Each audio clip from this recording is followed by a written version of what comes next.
ઉનાળાની સિઝનમાં કેરીની મજા માણવા માટે સૌ કોઈ આતુર હોય છે. મહત્વનું છે કે કેટલાક વર્ષોથી કેરીને લઈને શરૂઆતના સમયમાં લોકોએ નિરાશા વેઠવી પડે છે.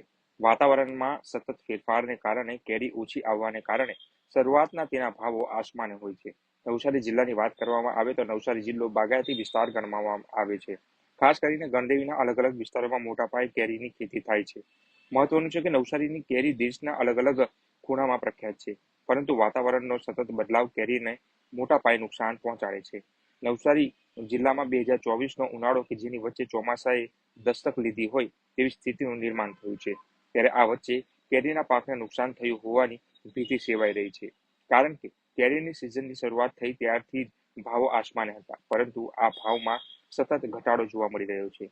શા માટે ઘટાડો જોવા મળી રહ્યો છે? ત્યારે નવસારી એપીએમસીના ચેરમેન એવા પ્રકાશભાઈ પટેલ સાથે વાતચીત કરતા તેમણે જણાવ્યું હતું કે ખેડૂતોએ જે કેરી ઉતારવામાં જે ઉતાવળ કરી છે, સાથે સાથે જે ગરમી પડવી જોઈતી હતી તે ખૂબ જ વધુ પડતી જે ગરમી પડી હતી, અને આ રીતના પાક જે સંપૂર્ણપણે પરિપક્વ થવો જોઈએ તે થયો ન હતો. ફળ નાના હતા, તેથી જે ભાવમાં ફેરફાર જોવા મળે છે. નવસારી જિલ્લામાં પણ પડેલા કમોસમી વરસાદ અને ભારે વાવાઝોડાને કારણે સીધી અસર કેરીના પાક પર થઈ છે, જેના કારણે હવે ભાવ ઓછા મળી રહ્યા છે. ત્યારે એપીએમસીના પ્રમુખ પ્રકાશ પટેલે વધુમાં જણાવ્યું હતું કે કેસર કેરીના કોઈ અન્ય કેરીના જે 1500 સુધી ભાવ ટકી રહેશે તેવું તેમણે જણાવ્યું હતું. કેરીના પાક પર થયેલા નુકસાનને લઈને નવસારી એપીએમસીમાં જે આવતી કેરીઓમાં કેસરના ભાવ સતત ગગડી રહ્યા છે, ત્યારે 200-300 રૂપિયા જે ઓછા થઈ રહ્યા છે. ત્યારે હાલ જે કેસર કેરીનો ભાવ 1800 રૂપિયા સુધી પહોંચ્યો છે. ત્યારે આ રીતના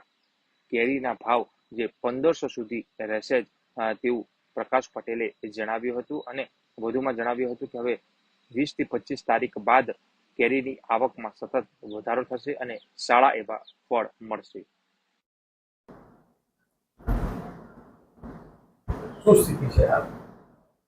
હું પ્રકાશભાઈ પટેલ, ચેરમેન એપીએમસી નવસારી.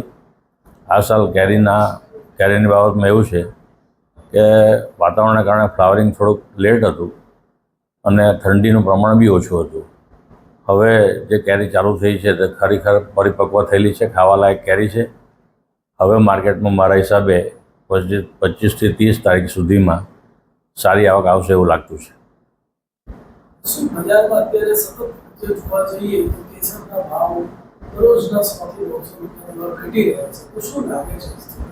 એ વાતાવરણના હિસાબે થોડુંક અત્યારે વરસાદના માવઠાની બી આગાહી થયેલી છે. ખેડૂતો પણ કેરી થોડીક ઉતારવાની ઝડપ કરેલી છે. માલ તૈયાર છે નથી, પણ હવે જે આ મે મહિનાના એન્ડમાં કેરીનો ભરાવો તો થવાનો જ છે. માર્કેટમાં વધુ કેરી આવતા 50 થી 100 રૂપિયાનો ભાવમાં ફરક રહેશે એવું લાગતું છે. એનો અંદાજ તો અત્યારે માંડી શકાય એમ નથી, પણ મારા હિસાબે 1500 રૂપિયા તો ટકી રહેશે એવું લાગતું છે.